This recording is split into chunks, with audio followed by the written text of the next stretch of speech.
तर मला वाटतं ते प्रकाश आंबेडकर साहेबांच्या रूपामध्ये आपण सगळ्यांनी बघावं.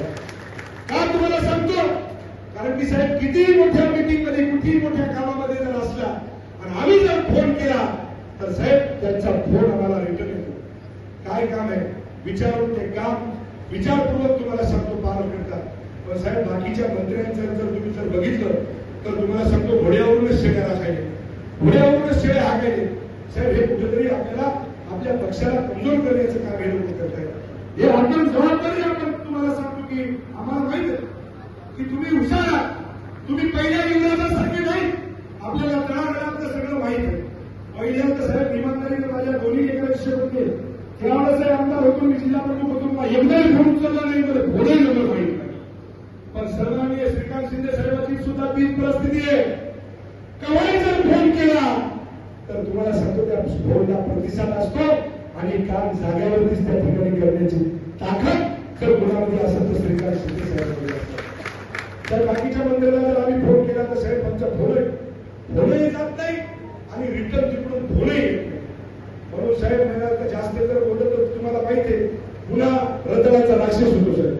त्याच्यामुळं आपल्याला हात जोडून कळकळीची विनंती की साहेब अशा डुप्लिकेट लोकांना मी म्हणणार नाही, पण पक्षवादी साहेब पक्षवादी आपल्याला साहेब मी तर खास करून तुम्हाला सांगेल की माझं स्वप्न आहे साहेब की येणाऱ्या उद्याच्या 2029ला साहेब आपण जर सगळ्या जणांनी प्रकाश आंबेडकर साहेबांसारख्या सगळ्या जिल्हा प्रमुखांनी सगळ्या आमदारांनी सगळ्या मंत्र्यांनी तुम्ही जशी पायाला फिगरी लावली तसं जर काम मला वाटते माझ्या सगळ्या नेत्यांनी जर केलं तर येणाऱ्या विधानसभेवरती माझ्या छत्रपती शिवरायांचा भगवा फिरल्याशिवाय राहणार नाही.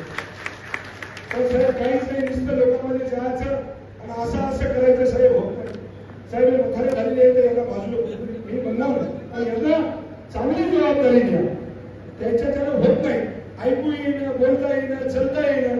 साहेब एम पोरं आहेत ना, शेळ्या बाजूला करा साहेब, त्या शेळ्याच्या मागे वाघ नसते, त्या वाघाने जर मला वाटतं आपण जर पुढे जर केलं तर निश्चितपणे शिवसेनेला येणाऱ्या 2029ला पुन्हा एकदा सन्माननीय शिंदे साहेब हे मुख्यमंत्री झाल्याशिवाय राहणार नाही एवढी मला खात्री आहे. साहेब आजही तुम्हाला सांगतो या ठिकाणी सन्माननीय महायुतीचं सरकार आहे साहेब. अंतकरणातून तुम्हाला सांगतो की या ठिकाणी हे महायुतीचं सरकार जर कुणामुळे आलं असेल तर मित्र सांगा, इमानदारीने सांगा, कुणामुळे आलं सांगा, कुणामुळे आलं. साहेब चेहरा शिंदे साहेबाचा साहेब, लोक शिंदे साहेबांवरती प्रेम करत होते साहेब. लाडकी बहीण अक्षरशः ढसढस लढत होती की आम्हाला आतापर्यंत एक मुलगी रक्षाबंधनला काही नाही, दिवाळीला तुम्हाला सांगतो आमच्या बहिणी बिना साड्याच्या राहिल्या.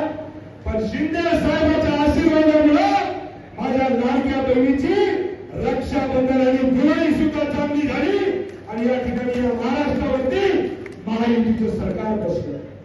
हे साहेब सूर्याला दोन्ही हाताने जर झाकलं तर लपल्या जात नाही साहेब. हे मी नाही, या महाराष्ट्रातला सर्वसामान्य शिवसैनिक, सर्वसामान्य शेतकरी, कष्टकरी, व्यापारी, सर्व जाती धर्मातले लोक एकच म्हणतात नाही, नेता असावा तर शिंदे साहेबांसारखा असावा. हे मी म्हणत नाही साहेब, या महाराष्ट्रातली जनता म्हणते. म्हणून आपल्याला हात जोडून विनंती करतो की येणाऱ्या काळामध्ये साहेब तुम्ही आमच्यावरती जी जबाबदारी टाकसाल ती जबाबदारीने त्या ठिकाणी पार पाडल्याशिवाय राहणार नाही असा या ठिकाणी शब्द देतो. आणि तुमच्या सगळ्याच्या वतीने दोघा शब्द जिल्हा परिषद, पंचायत समिती आणि तिन्ही विधानसभा